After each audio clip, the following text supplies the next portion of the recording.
Hola a todos y bienvenidos una vez más a Cannabis en Paraguay. Hoy episodio número 52 del viernes 21 de marzo del año 2025. Hoy empieza oficialmente el otoño en Paraguay. Vamos a ver si está acompañado de, digámosle, los síntomas entre comillas naturales o normales del otoño o si va a seguir haciendo este calorcito de verano para todo el año. Vamos a ver cómo se comporta, cómo se comporta el clima. Lo importante es que anoche ganó Paraguay y estamos todos felices. Entonces, el día de hoy, como prometí en episodios anteriores, vamos a hablar sobre los contaminantes del cannabis, patógenos, pesticidas, adulterantes en general, porque lo importante es que el cannabis que se va a consumir, principalmente el cannabis medicinal, esté limpio para proteger principalmente a los pacientes de la exposición innecesaria y a veces hasta peligrosa a los cuerpos patógenos, a pesticidas, a adulterantes, como ya dijimos. La mejor forma de evitar que el producto esté contaminado es insistiendo en que sea aprobado por un laboratorio profesional calificado para detectar esta contaminación, ya sea microbiológica o química, o ambos, ¿verdad? Que sería lo ideal, detectar a tiempo para que esos contaminantes no lleguen a las personas que consumen cannabis. Que un laboratorio pueda detectar cannabinoides no siempre significa que el mismo cuente con los equipos o la experiencia necesaria para detectar todos los contaminantes que puedan haber. Los pacientes siempre tienen que estar interrogando, o sea, deberían interrogar a los proveedores acerca de las pruebas que se realizaron a los productos de cannabis que estos pacientes al final consumen. Las pruebas y el control de calidad siempre son cruciales para la seguridad del consumidor, siempre. Así es que cuando vayas a uno de estos dispensarios que están en los shopping, siempre es importante preguntar por cuáles fueron los controles de calidad que se aplicaron a ese producto antes de que puedan consumir, ¿verdad? Y en este episodio, para no ser muy extenso, porque vamos a separar en diferentes contaminantes, digamos, vamos a centrarnos en el oidio o moho gris y en los hongos y bacterias patógenas del cannabis. El oidio y el moho gris son los hongos más comunes en las plantas de cannabis. En los cultivos de interiores es común que haya problemas de oidio, a no ser que se tomen las medidas estrictas preventivas necesarias. Las cosechas en exteriores, en climas frescos o templados donde llueve durante la fase de floración, a menudo se ven plagados del moho gris. El moho gris o al moho gris le encantan los cogollos grandes y puede devastar toda una cosecha en floración en cuestión de días. Suele aparecer como una pelusa gris dentro de las flores, por lo que parecería que las mismas se estuvieran pudriendo desde el interior. Ninguno de los dos hongos, el oidio y el moho gris, representan en sí un riesgo para la salud del paciente, solo para la planta. Una persona puede fumar un bol lleno de moho y el único efecto secundario que podría sufrir sería el sabor desagradable del moho mismo, ¿sí?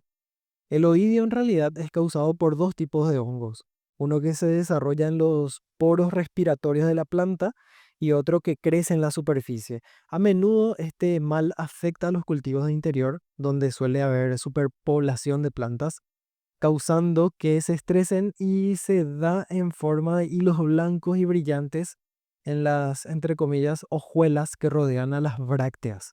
Aunque no es tóxico, sí es una señal de técnicas de cultivo insuficientes y siempre debe o se debe rechazar cualquier medicamento que esté contaminado, ¿cierto? Si se consume cannabis con fines medicinales, no debería estar contaminado con este tipo de hongos, por más que no afecte directamente la salud de las personas. Ahora, con respecto a hongos y bacterias patógenas, a diferencia del oidio o del moho gris, los hongos peligrosos que pueden infectar a la planta de cannabis son invisibles a simple vista. Para poder encontrar, por ejemplo, Aspergillus, Fusarium o Penicillium, se deben realizar pruebas en un laboratorio. Todos estos hongos que mencioné se forman cuando el curado no se ha realizado correctamente y no a causa del cultivo. Estos hongos patógenos son peligrosos y atacan al cannabis cuando está húmedo, apenas terminada la cosecha, por ejemplo, y se los llama oportunistas porque atacan el tejido de las plantas que está en descomposición. Específicamente ataca la marihuana cuya curación se ha prolongado y ha seguido húmeda más de lo necesario.